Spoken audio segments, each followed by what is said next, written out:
Okay, we're going to continue now with space stories. We really have somebody interesting, a real interesting guy coming up. It's my pleasure to introduce today's speaker, the third in the series today. Educated as a chemical engineer, Dr. Leroy Chiao spent 15 years as a NASA astronaut and flew on 4 space missions on space shuttles, a Russian Soyuz spacecraft, oh man, and afterward the International Space Station, where he served as the commander and NASA science officer. During his flying career, Dr. Chiao logged nearly 230 days in space and executed 6 spacewalks in both American and Russian spacesuits in support of the design and construction of the International Space Station. We're going to show a little video here, and then we're going to bring Dr. Chiao up.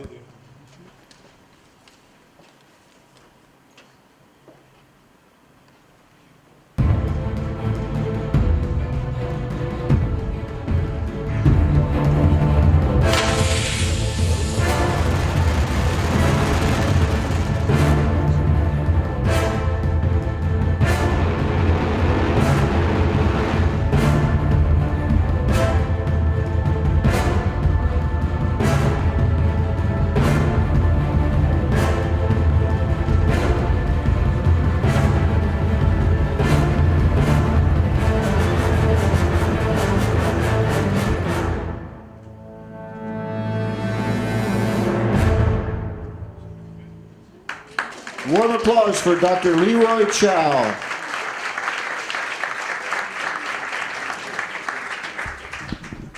Well, thank you, Jim. Thank you for that very nice introduction, and welcome, everyone. Welcome to Space Stories. I want to take just a moment to recognize Jim Clash, because he and I have co-chaired the Space Committee for the last, 3 years or 4 years, something like that. And frankly, you may not have known that I was the co-chair because Jim did all the work. Yeah, but you're the talent.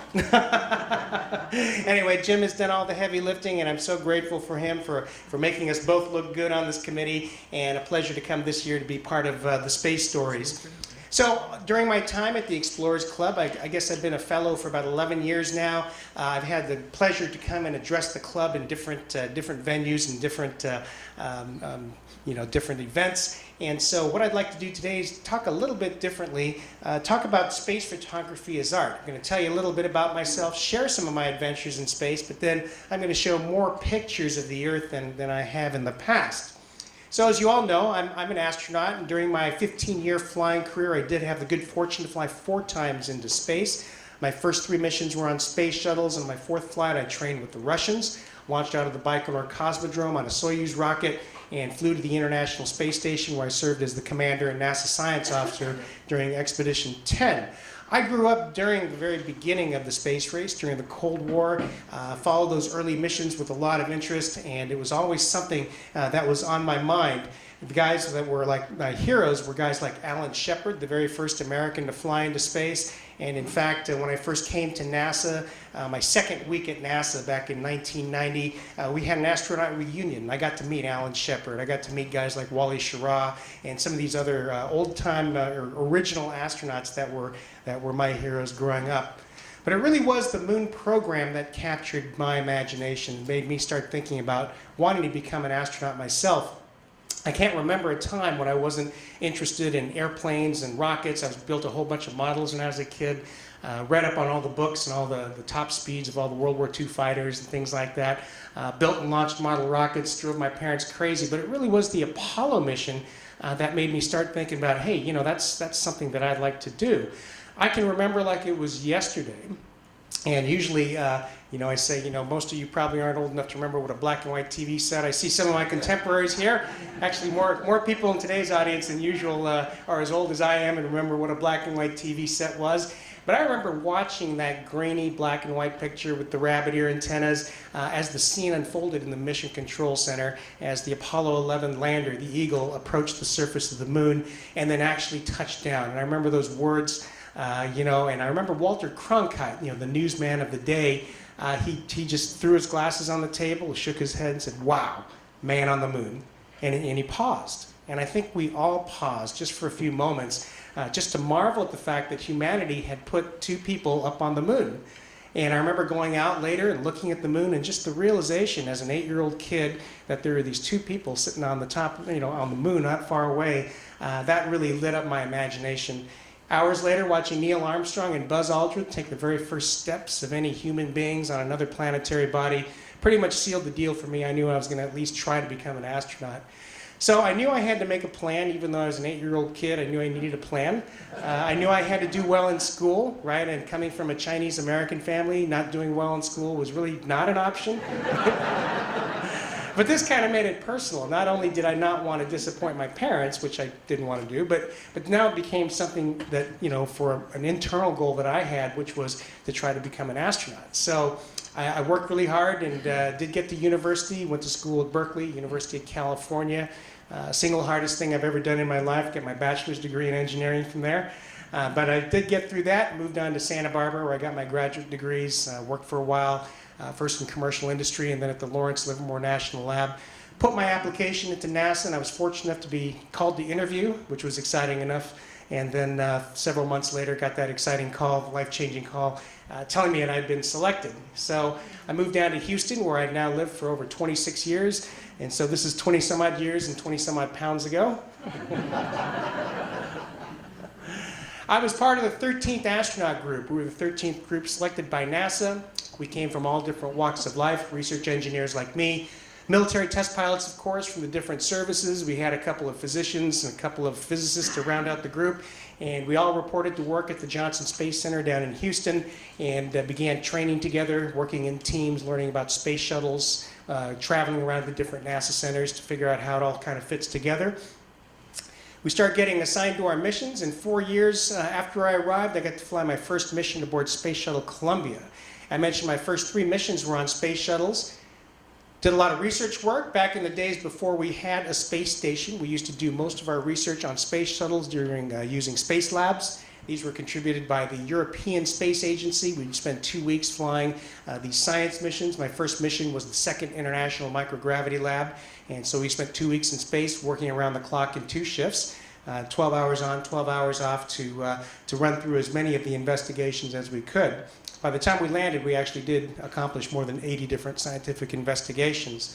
Over my next 2 flights, I would do spacewalks, and on my 3rd flight, I got to do spacewalks in a Russian spacesuit as well. I mean, my 4th flight, rather. And all those EVAs were in support of the design and the construction of the ISS. Back during my 3rd mission, we were the 2nd major assembly flight of the station program aboard Space Shuttle Discovery. The space station was still pretty darn small back then. It's gotten a lot bigger now. But back then it was pretty small, but we conducted 4 EVAs to install 2 components onto the ISS. After the landing of Space Shuttle Discovery, somehow 10 years had gone by. I had flown 3 space shuttle missions, and I was trying to figure out what I was going to do next when the chief astronaut asked me to join the Expedition Corps. Now, this is something I hadn't really thought very much about because up until that point, my career had been geared towards 2-week shuttle missions, helping to develop tools and construction techniques that we would later use to build the ISS, and then actually participating in that build process. And so going into the Expedition Corps was a shift of gears. I was still going to be a flyer, but no longer would I be training to fly 2-week missions. I was going to train to live and work on the station, what turned out to be a 6.5-month flight. Right, so the first thing I had to do was wrap my head around 6.5 months. Did I really want to live in basically a series of tin cans for 6.5 months? That's an awful long time, right? Even after I decided that I was up for that challenge, and I did take a couple of days on purpose to think about it before accepting the assignment, training was the bigger deal. I was going to be training for at least 3.5 years because first I had to train as a backup crew member and then go through my primary training. So that's a pretty big commitment. But I was going to have to spend half of my time in Star City outside of Moscow because Russia is the other major partner of the ISS program.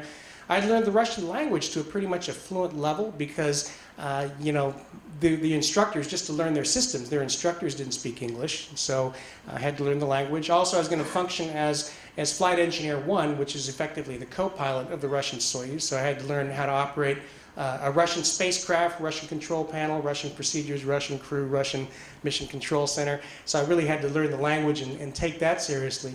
Flying aboard Soyuz was really a great experience. I'd flown on 3 space shuttles prior.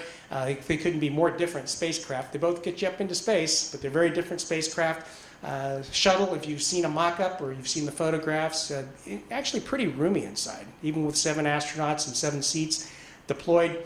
Stretch your arms and legs out pretty much, get pretty comfortable. Definitely more of a business class experience, right? Whereas this is definitely a super economy experience. You know? And Greg Olson in the back. Greg has also flown aboard Soyuz. In fact, you can go to the museum here. What's that called? The Intrepid. You can see his spacecraft on the Intrepid. He brought it over, and it's there on display. You can see just how tiny. You can look in the portholes and see just how tiny it is inside of that spacecraft. But it is a nice, reliable little spacecraft.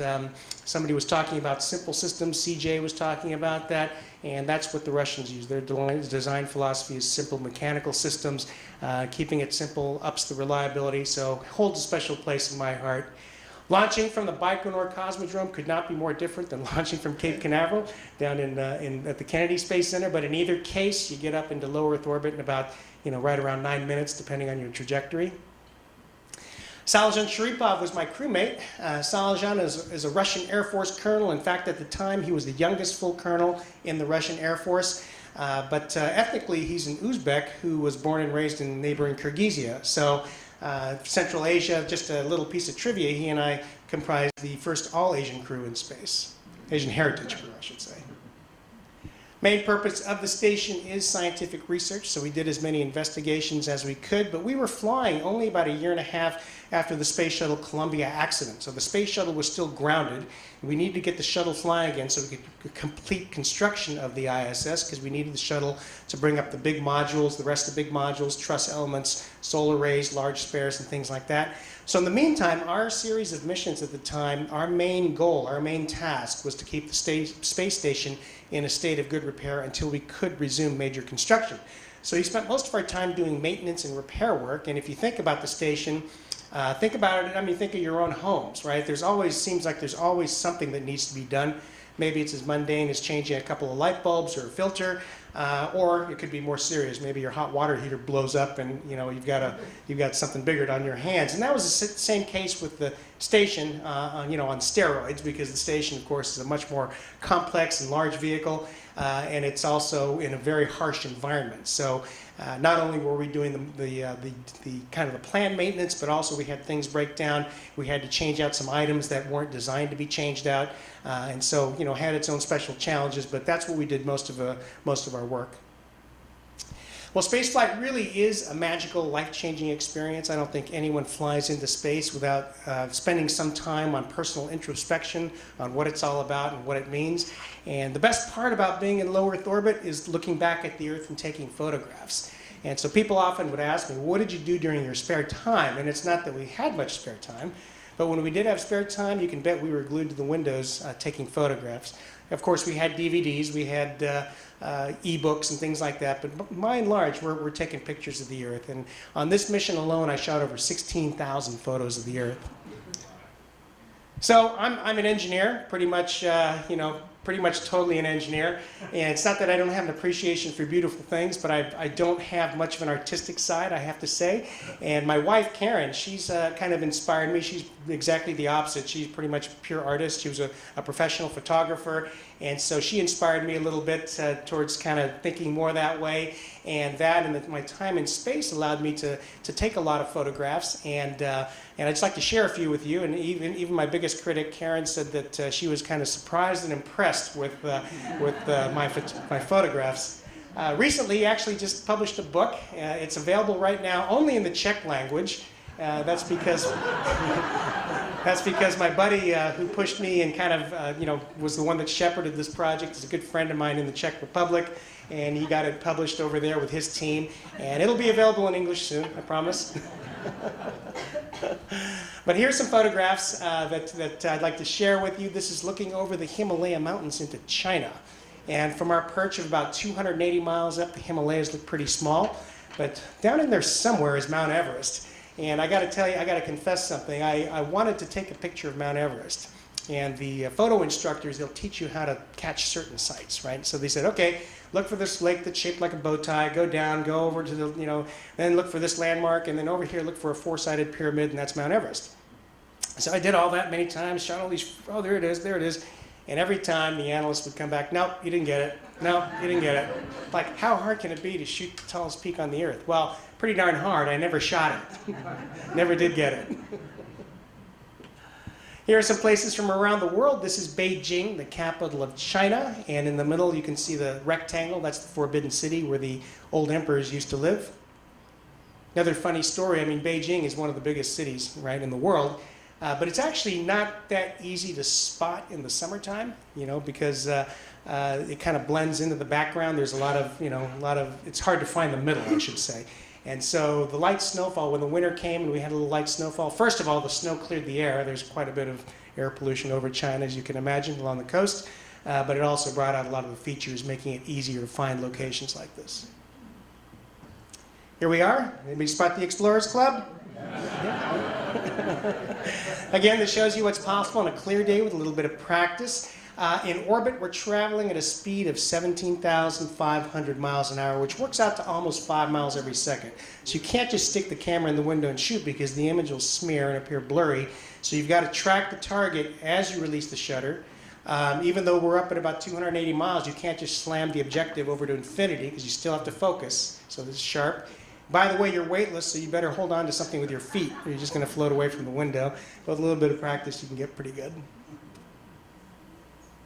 This is the southern tip of Florida, a very beautiful part of the world. These blues and greens just jump out at you. It's like when I first went into space, it just surprised me because I'd seen photographs and I'd seen the IMAX movies. And if you haven't seen the IMAX, you've got to go see one of the IMAX movies. They get you about 85% there, but the colors were just much brighter than I had imagined. These are glaciers in Patagonia in South America. And up until that, I knew intellectually that glaciers are ice that flows, but I could never get my mind around how does ice flow. But you can see clearly that's exactly what happens. These are the Great Pyramids in Giza. You can see the two big ones pretty clearly. The third smaller one's below the two big ones. And if you look over towards the left from the small one, that's the Sphinx. It took me about 3 months to find this. That's because, I could obviously find Cairo. Cairo's a big city. And I had the atlas out and I said, those pyramids should be right there. And I'm looking through the telephoto and I'm shooting and I can't find them. I'm using wider lenses and, looking at my images on the computer at night. And finally, I found them in one of my images. And then once I identified the landmarks, like that little notch in the green part, that road, the two roads, then the next times we flew over Cairo in good weather and good lighting conditions, I could spot the two biggest pyramids with the naked eye. It's two tiny little dots. This is the Salamah Basin in Chad. Some of the very remote areas on the Earth are really beautiful, just striking in their starkness, their emptiness. And places like this, we'd fly over and I'd look down and I'd wonder if there are people down there. There probably somebody's living down there, and just wondering what they do. This is one of my favorites. This is Lake Nasser in Sunglint. And I was able to capture this when the sun was reflecting at just the right angle off the water, almost perfectly into the lens of the camera. Brightly lit. This is actually what it looked like out the window just for a second. I could watch the sunlight marching over the other bodies of water, and I got ready, and as soon as it hit Lake Nasser, I was able to catch this. This is Hurricane Emiliya. This kind of gives you a perspective of why these systems are so destructive. They're so huge and contain so much energy. And, fortunately, I haven't had to experience a hurricane. Of course, I live in Houston, so we've had some hurricanes, but I've had the good sense to get out early enough. This is Boston, and one of the nice things about flying a long-duration flight is you get to see the same places in different parts of the year, different seasons. So this is Boston in the summertime. And here's Boston in the wintertime. So it looks a little bit different. Here's another shot of the Bahamas. I mentioned the blues and greens before. It's just, nowhere else on the world kind of looks like this. Australia is another place. Australia, the soil is very red, a lot of iron oxide in the soil, and it looks like nowhere else on the world. And it kind of makes me imagine that that's kind of what Mars looks like, Australia. Here, this is the island of Oahu, again showing you some of the colors of the Earth, just the rich colors in this one island. Also, you see the interesting wake phenomenon, the island wake phenomenon, as a current flows past the island. Reminds you of one of those pictures of a wind tunnel, an airfoil in a wind tunnel or something. Here's the Greek anti-rheon bridge, a very large structure. You can see this very clearly with the naked eye. Each one of the towers has a blinking light on top. You can spot those with the naked eye too when you're flying over in kind of dusk or darker conditions. One of the big myths about the flying in space is that you can only see the Great Wall of China from space. And not only is that not true, you can see a lot of structures like this bridge clearly, but I would bet that nobody has seen the Great Wall from space with the naked eye. And I don't have a picture of it in this set, but because of my Chinese-American heritage, I was very interested in figuring out if you could see it or not. Because when Yang Liwei flew, the first Chinese national astronaut flew in 2003, when he came back, the reporters all asked him, "Did you see the Great Wall?"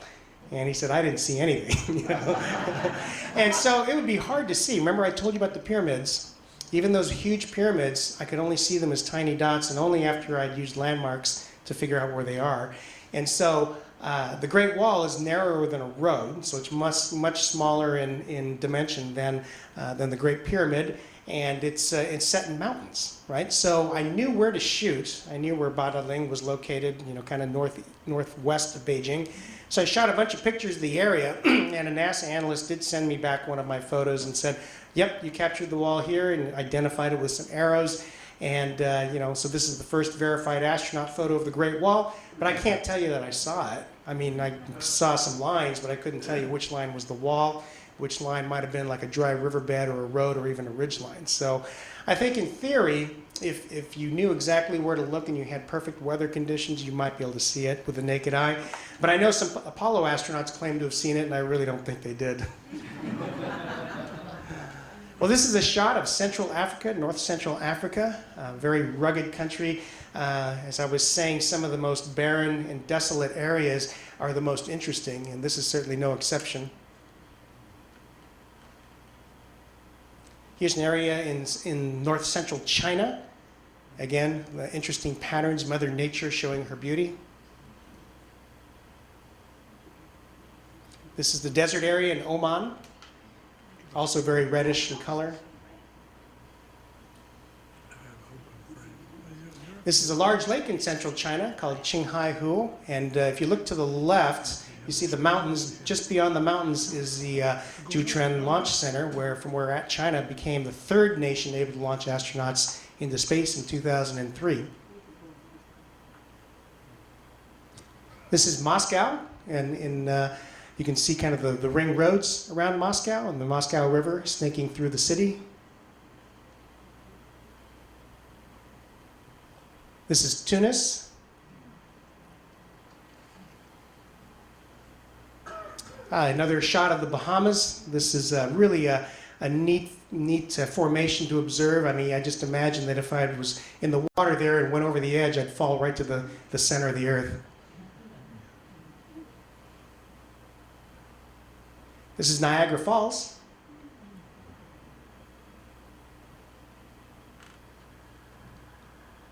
Here's Mount Elbrus in Iran, oblique, and then looking right down the barrel.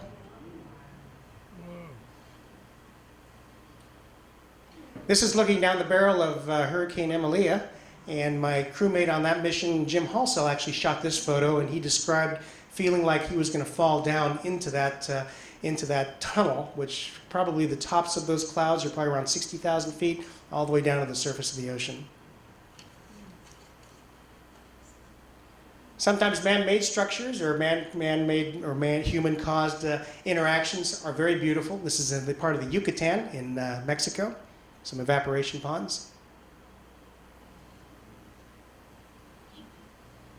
Sometimes Mother Nature's just funny. I saw this out the window in January, grabbed a camera, had the perfect thing to send to my wife for Valentine's Day. It's been a little hard to top ever since, though. Well, 6.5 months were about up. It was time to get our suits back on and get ready to come home. The Russian Mission Control Center actually wanted us to put them on early to make sure we still fit in them, because in space, in the absence of gravity, your spine actually relaxes and stretches out. You end up being about 1.5 inches taller. And so they have to accommodate for that when they build your suit. But before you get too excited about being taller, within an hour or so of being on the ground, you're pretty much back to your normal height. Here's Salajan in the center seat. Here I am on the right side for entry, again showing you how tiny that Soyuz is, especially with all the bags of stuff the control center's asked us to bring down with us. Well, we landed with a thump, big thump on the steppes of Kazakhstan. Under the parachute canopy, you're still coming down pretty darn fast, about 25 feet per second. And so 1 meter off the ground, 6 solid rocket motors fire to give you a braking pulse before impact. Your seat is cocked up and it'll stroke against a piston upon impact, which is still pretty violent, as you can see over here. And each seat liner is custom molded to each individual's backside to spread the load out as much as possible. So the net result is when all that stuff works, you hit pretty darn hard, but it doesn't hurt, at least not too much. As sometimes happened, we tipped over. Greg, did you guys tip over? Yes. Yeah, it's not very comfortable when you tip over.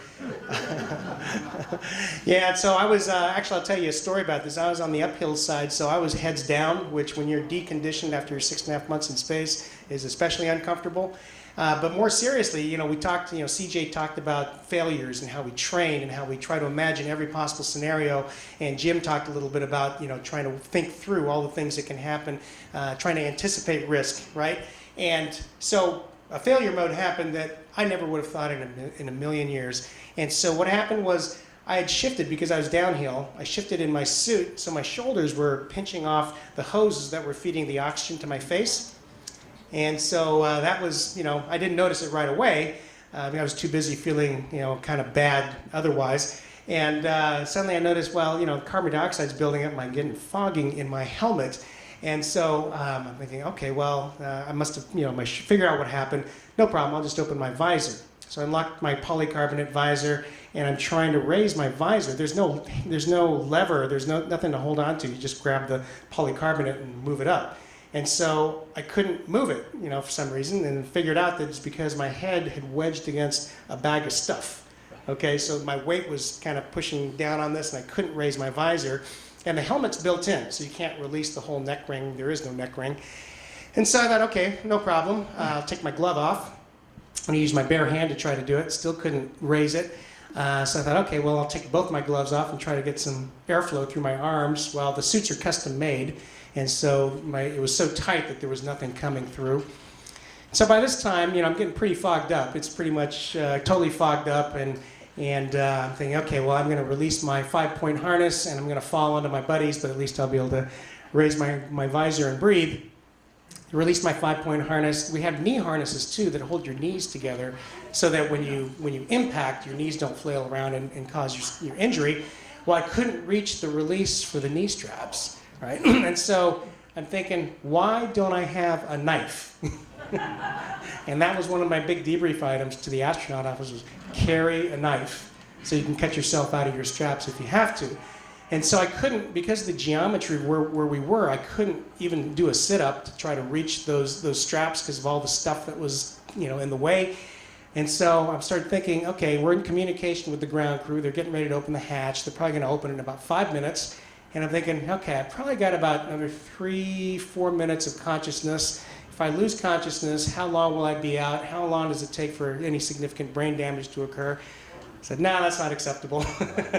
So, that's kind of what I'm talking about, the training. It's, you stay calm, you keep working the problem as best you can. I finally dug a thumbnail underneath that polycarbonate visor and opened it up just a millimeter so I could start sucking some air. And then worked my thumb underneath. And then the guys came in, opened up the hatch. They used their knives to cut us out, and all was better. So they set us up in lawn chairs, and I was just imagining before that great. You know, they've got news. My wife's in Star City watching the events. Everybody's celebrating with champagne. The crew's back. They're in radio contact with them. Everything's great. And meanwhile, I'm suffocating in my suit. Fortunately, none the worse for wear. It all worked out okay. After a quick ceremony in Kazakhstan, they put us back on the airplanes, flew us back to Star City outside of Moscow. There we were reunited with our loved ones. And finally, this is the last photo I want to leave you with. This, of course, is a picture of the moon. I shot this with the long lens from the station. It was the moon that all those years ago inspired me to want to become an astronaut. On the left side, Mother Earth, our home planet. And that blue in the middle is what I want to kind of bring your attention to. That's what surprised me the most when I first flew into space on my first flight. And even this photo doesn't do it justice because that blue gets washed out from the reflection of sunlight off the surface of clouds. But that is really a bright, bright blue caused by the sunlight going through our atmosphere and making it fluoresce these beautiful shades of blue. So this photo to me says dreams. And really that's what it's all about. You know, that's what the Explorers Club is all about. It's pursuing that dream. So Jim was talking about during his session, you know, advice to young people. Figure out what you'd like to do. What is it that you have a passion for? And then be relentless in your pursuit of that. Because we only get this one go-around, which is what a euphemism for the company that you heard about called One Orbit. But anyway, it's really a pleasure to come and address this crowd. I know you're dedicated fans because you got up early on a Saturday to come out for this. And but I just want to say thank you and wish you all the very best. Thank you.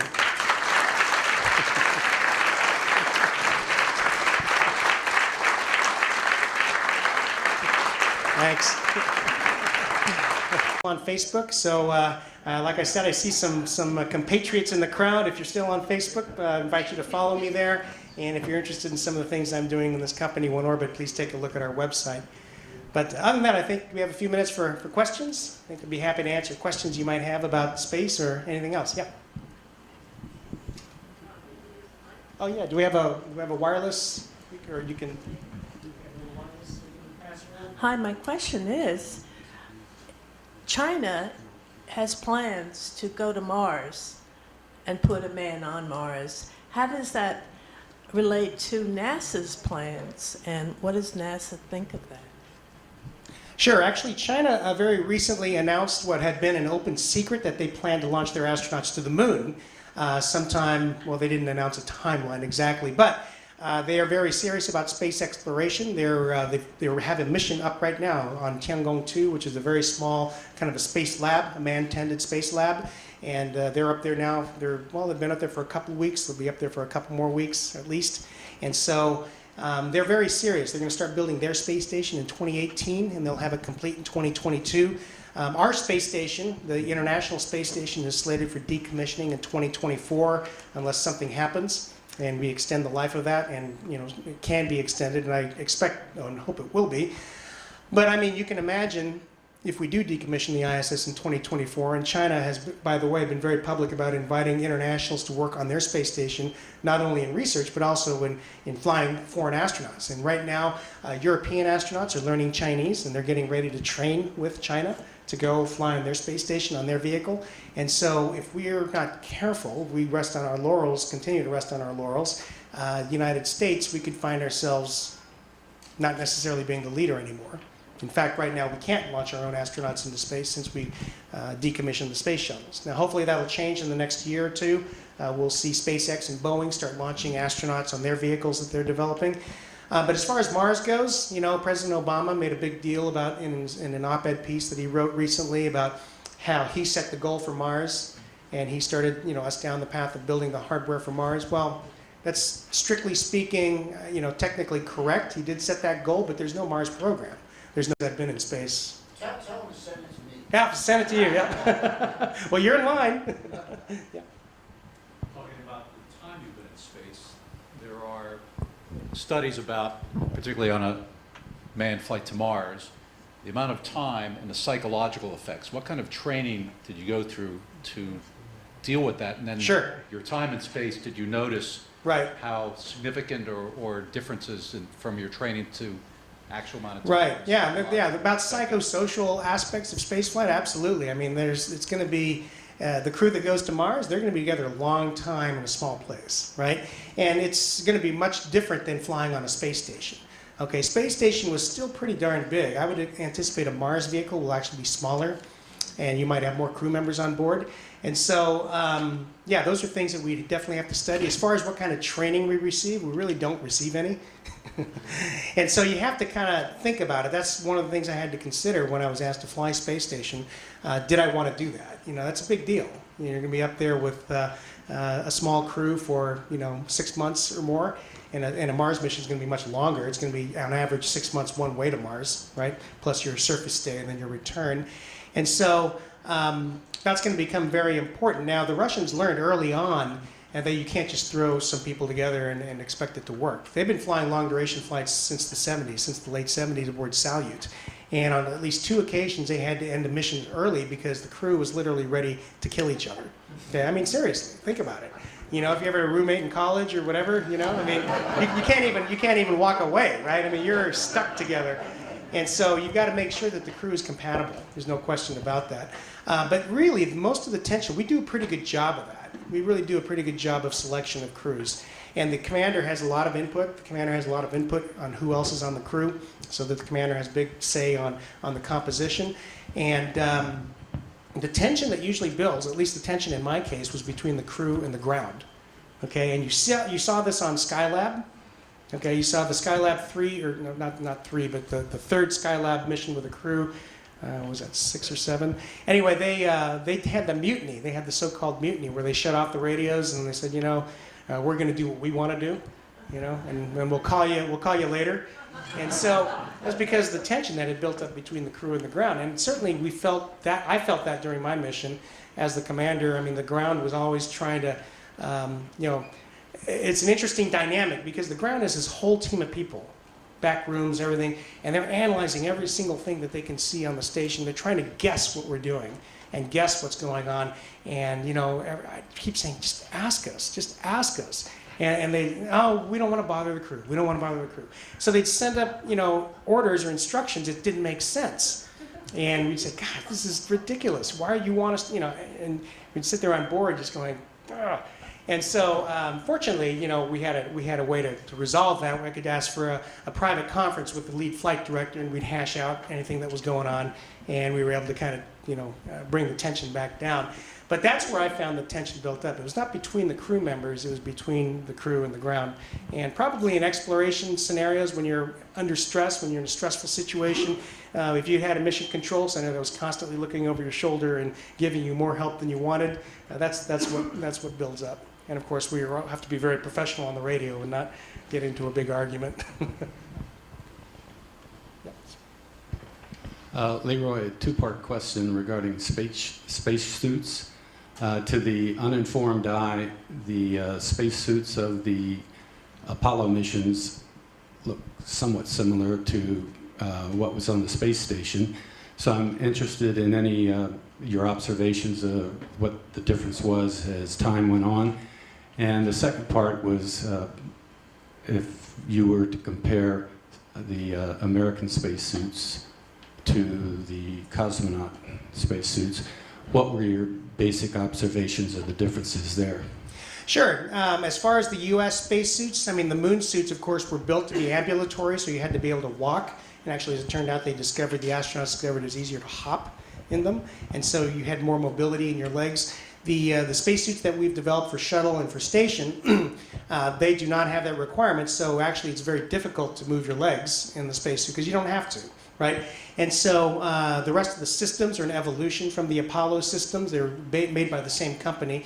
Back then it was Hamilton Standard, and then became Hamilton Sunstrand. But they build the suits, and they have subcontractors who build the soft goods, ILC Dover. I think David Clark might have built part of it too. And so all those contractors have been in the business since the Apollo days and before, and so they have a very rich heritage in building spacesuits. As far as the difference between the U.S. and the Russian suits, it's interesting because at a high level they do the same thing, just like the shuttle and the Soyuz. They take astronauts and cosmonauts to space, to the space station, but they're very different. Okay, and it's a little bit like the analogy I like to use is the West, we build Cadillacs, right? Very capable, comfortable, optimized for performance. In Russia and Soviet Union times, they built that old reliable pickup truck, right? Crank windows, no air conditioning, AM radio, but it started every time and got you there, right? And so with the American suit, it's very much optimized for performance. It operates at a lower pressure, about 4.3 psi. Soft goods are adjustable. Your arm segments are adjustable. Your leg segments are adjustable. My gloves were molded to my hands, so they're custom-made gloves at great expense. And so, we had a detachable helmet with cutouts, so you had really great visibility all around. And so it really worked well, but that meant that each astronaut had his or her own components, or at least set of components that needed to be up there. So if you had a situation where somebody got medically disqualified, which happens more than you think, then suddenly we need to get this other person's stuff up there if they're doing an EVA, right? You've got those logistics to worry about. Also, because we operate at a lower pressure, the soft goods are a lot more flexible. It's a lot easier to work in that suit. But then going from 1 atmosphere of the station down to that pressure, that lower pressure, much more complicated pre-breathe protocol. It's not unlike scuba diving, going to the lower pressure, going from depth to the surface. You've got to take those rest stops to purge the nitrogen out of your blood, right? So we do that in a spacesuit by breathing pure oxygen. Well, to do that from 1 atmosphere down to 4.3, you'd have to pre-breathe for 4 hours. That's a long time. And so we've got this complex pre-breathe protocol where we have to do exercise with an oxygen mask on to do the quicker purge, then get in the suit and do in-suit exercise. Or you have to camp out in the airlock overnight where they reduce the pressure down to 10.2 atmospheres, or 10.2 psi, purge overnight, then you can do a shorter in-suit pre-breathe. So it's very complicated, or much more complicated, to get outside in the US suit on the space station. Now, in the Russian suit, operates at a higher pressure, 5.9 psi, so you go from 1 atmosphere to 5.9. It's a simple 35-minute pre-breathe in suit. Russian suit is one size fits all. 2 sizes of gloves, medium and large. Okay, so you just find the one that kind of fits your hand a little better, and that's your glove. And the arm and leg segments are all, the adjustment is they have these cables. You pull on these cables to these settings, to your settings, to kind of scrunch the material together until it's the right length. Right, until most of your fingertips touch, and that's good.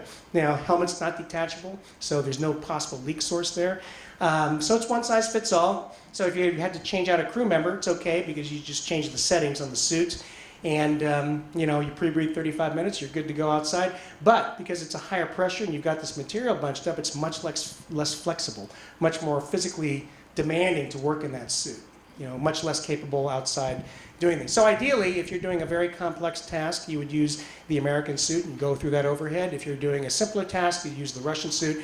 But the political reality is, if you're working on the US segment, you use the US suit. If you're working on the Russian segment, you use the Russian suit. We have time for one more question before lunch, so Stacy, do you want to take?